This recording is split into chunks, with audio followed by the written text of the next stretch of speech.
Good morning, everybody. My name is Deborah Byrne from DBpsychology service, known across social media as DBpsychology. So this week I'm going to talk about visual processing disorder, which is this week's blog, and you can find that at www.deborahbyrnepsychologyservices.com. Now, visual processing disorder is not a disability. As yet, it hasn't been classed as a disability, but it is very common that it is diagnosed alongside other disabilities, such as dyslexia, dyscalculia, ADHD, ADD, autism, any kind of disability like that in the learning field or outside the learning field. It can be diagnosed with it, but that does not mean that it isn't very debilitating and has a huge impact on your child, on their mental health and their emotional well-being. It has a huge impact on people's day-to-day lives. So what is a visual processing disorder? Visual processing disorder, a lot of people will think that it is something to do with the eyes, and they might think eyesight. It isn't. It is, of course, to do with the eyes, because in terms of how we take in that information. So we use our eyes to take in visual information, but it is in fact our brain that processes that information, and that is where the problem lies. It is the problem is about how the brain processes visual information that we receive through our eyes. So in saying that, there are 8 types of visual processing disorder, and I've listed those out in the blog, and I've also listed out an extensive list of symptoms, but I'll go through some of the symptoms that parents might notice, and they might become suspicious that there's something wrong, and this might give them an idea, okay, I need to take this a bit further. So what might a parent notice? They might notice a lack of interest in TV, in television programs, in movies, for the simple reason the child can't process the information. And they'll also get easily distracted as well. They might be what you might think is clumsy. So they'll bump into things very easily. So because, their spatial awareness is not good. Catching a ball then is going to be a problem, or catching items, throwing an item. Kids do that. They throw things and they catch them and things like that. They'll have a problem with doing those sort of things. So they're not going to be interested in sports. They're going to avoid sports. They're going to maybe get very upset because they're not as good at kicking the ball or catching the ball as other children. And then you would have problems with, they get lost quite frequently. They would get lost because, sense of direction is not there. And also they have problems with telling their left hand from their right hand.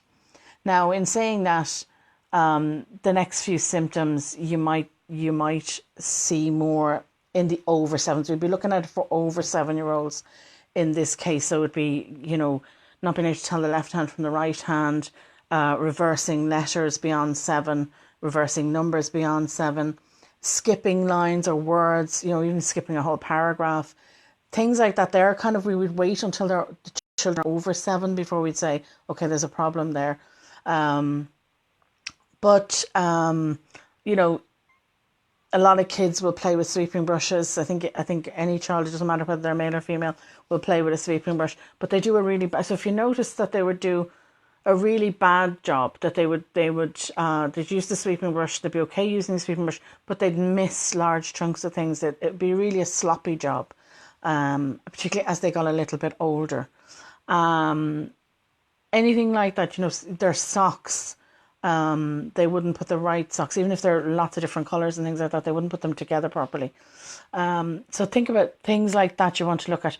They'd also, as they got a little bit older, so even as young as 7, they would have struggling with confidence, not getting on. They'd have had 2 years at school at that point, not really getting on in school and not fitting in socially, because they're social awareness, their spatial awareness, so inappropriately standing too close to people and things like that. So you want to look at how they're fitting in at school. And as I said, they will they'll have problems with emotionally and mentally, because they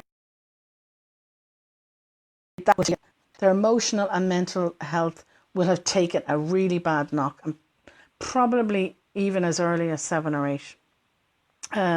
It affects their day-to-day life in a massive way. So the causes, unfortunately, unknown. As they say with everything, I mean, the brain is what the brain is. It's almost like the last frontier. We're trying to map it out, but it's still a slow process, and technology is helping us, but it is what it is. And, neuropsychologists are trying to get it mapped out as quickly as possible, but it'll possibly take a long, long time to do that.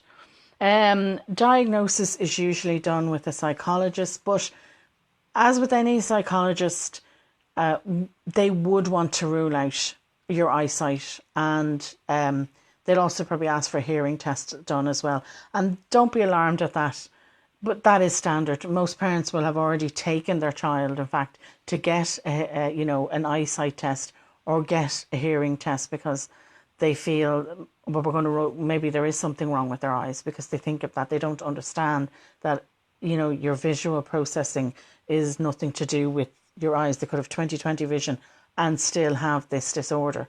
So it is standard to be asked to have a visual eyesight test done, and to have maybe a hearing test done as well. I remember my own children having those tests done when they were diagnosed with dyslexia and other disabilities. So don't be alarmed if you're asked to do that. And then the psychologist through the school, and I've listed out how you can go about and get the assessment done. Your school should be able to do that and help you do that. And then the psychologist then will produce a report, and from that then the school will and is responsible for producing an IEP, that's an individual education plan, or an individual plan, because it might need other services as well. So think about that, that you approach the school and they will help you get that diagnosis. In saying that, I go into a bit more detail about that in the blog, but also how can you help your child? So how can you help your child? There's a few things that I would suggest. I'm not going to go into all of them this morning, as there are. It's quite lengthy, and in fact, I've referred people to another blog, because there are lots and lots of things you can do as a parent. But the very basics is what you can do is you learn as much as you can about visual processing disorder. Your child will, usually if they have a visual processing disorder, as I said at the start, it's usually a dual diagnosis. Now what we mean by that is they'll get a disorder, they'll get an initial disability, maybe of say dyslexia or something like that, and then they have a visual processing disorder as well. So that's what they mean by a dual diagnosis. They just mean there's two things together or multiple things together. I would suggest that when you've learnt, or as you are learning, you're going to have to do a lot of things at the start very quickly together. You learn as much as you can. You then make sure that the school is putting that IEP, the individual education plan. If you're using other services, it might be an individual support plan, put into place. And I would also suggest that you take notes. Take notes of your observations of your child, and keep a notebook of people that you've interacted with. Keep a note of what was said in that conversation. These will help you when you have to communicate with multiple teams. You have to communicate with, say, the psychologist. You have to communicate with the school. It could be dealing with several teachers in the school. You'll be dealing with a resource teacher. You'll be dealing with the principal. You'll be dealing with the class teacher. So think about it. That's an awful lot. And you need, if you have a notebook or you have notes that you can bring with you to that meeting and take notes, and also ask, and you're entitled to see the assessment. You're entitled to see the IEP, or should be part of making the IEP. That's very important. Parents don't realise that the individual education plan incorporates the parents and what they can do at home and how they can help their child, even though it's the school that is producing it. So if you didn't go for private assessment either, you are entitled to see the school's assessment that they got done through the psychologist. You're entitled to a copy of that. And the most important bit, don't get caught up in an assessment. Don't get caught up in the front pages. It's the recommendations is the one that you're going to mainly focus on. And the educational psychologist will recommend, how the school and how you can help your child. So taking all those and taking your notes, I would also then join a support group. So as I said, visual processing disorder isn't considered a disability at this time, but as I said, it's usually also with a dual diagnosis. So, find out whatever the other diagnosis is and join the support group, or just join a support group for children, for parents that have children with a disability. Stay in touch with the school. This is very important. You're going to have to stay in touch with the school much more frequently than other parents will do. Most parents will probably see the teacher, they might see the teacher once a year. They might see the teacher maybe a few times a year, a very small amount of time. You need to be in there pretty much every week. You really need to be kept in touch if everything's running smoothly. But if something immediately happens that you think, no, he's not progressing there, or she's not progressing there, I need to see the teacher, I need to find out what's going on. It's a much more frequent visit, much more keeping in touch with the school, and you're almost in their face constantly, and that is what you have to do when you have a child like this. Now, their self-confidence, as I said, is going to have taken a knock, so you need to understand the emotional impact this will have on them and the mental health impact that this disorder has on your child. I would very much advise you to do that, and I have written a blog on building self-confidence in children, so do check that out. There's also one on for teens, so do check that out. And also you need to teach your child how to self-advocate.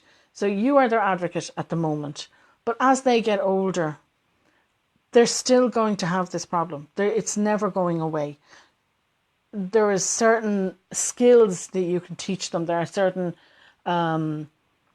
things that they will learn in school, but they need to be able to know their own, how they can help themselves and how they can advocate for themselves. So that is something that you need to teach them from the time they're very young, how to stand up for themselves and how to talk about what it is. And it has to be age appropriate. So I would stress that, age appropriate.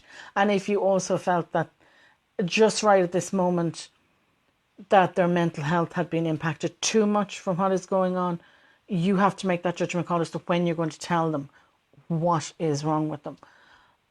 And that can be a tough one sometimes, particularly, as I said, if their mental health or emotional health has taken a knock. So I've listed down 7 tips that you can help at home with homework and things like that. And also I refer you out to the dyslexia blog, because the dyslexia blog is in fact a number of parts. It's not just one blog, there's a number of parts to it. And I go into a lot of detail about assistive technology and how you can help them at home and how you can help organise them at home. Organisation is going to be a problem. So how you can help them, particularly as they get older.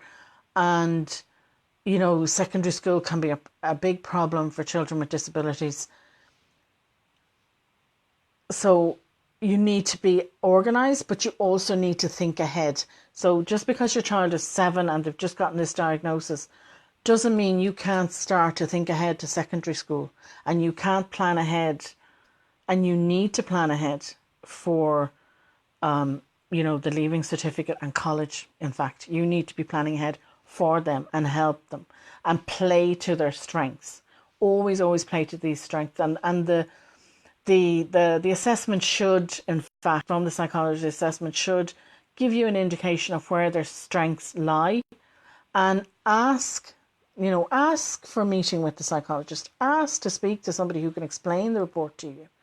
Don't just sit there in the dark and say, okay, there's the report and you don't understand it, ask for somebody to explain the report to you and explain to where your child's strengths lie, because that is the way you can gear them in terms of or steer them towards a career. So if your child is brilliant at art, perhaps art teaching, there's nothing going to stop them doing any career really that they want to do. If they're brilliant at remembering facts and things like that, think of all the places that, facts, or computers, if they're brilliant at computers, think of all those jobs that they could be doing. And what subjects, then break that down, and what subjects would they need to be taking in secondary school. So we think ahead. As parents, we have to think ahead. When we have a child with a disability, we always have to be constantly thinking ahead. And there are certain things that need to be put in place, accommodations that need to be put in place, but they need to be applied for the junior cert. They need to be applied for at a certain time. And the same with the leaving certificate. You need to apply for accommodations earlier than you think. Once they go to secondary school, you're going to have to, you have to do a little bit of thinking ahead. So I'm going to leave it there. I don't want to waffle too much this morning. And do, as I said, check out the blog. It's at www.deborahbyrnepsychologyservices.com. And I'll say a good morning to Deirdre. As always, Deirdre is here. Colette and Kim and Jennifer, as always, watching, and every week watching the blog live. And everybody else who's going to watch this, thank you very much. If you have any questions, as always, just pop them in the comments, tag me, and I will come back to you. If I have the answer, I'll come back to you. If it's about this, or if it's about, if you have anything that you need to ask a question about at all, just always pop a question on one of my vlogs or on one of the blogs. I have daily blogs, so pop a question in there and I'll come back to you. Particularly on Facebook or Twitter, I will answer them as quickly as possible. And I will try, if I don't know the information, I'll try and find it out for you. So, and I'll talk to you all again next week, next Saturday morning, as always. And the new blog is out on Monday. So thank you all for listening. Goodbye.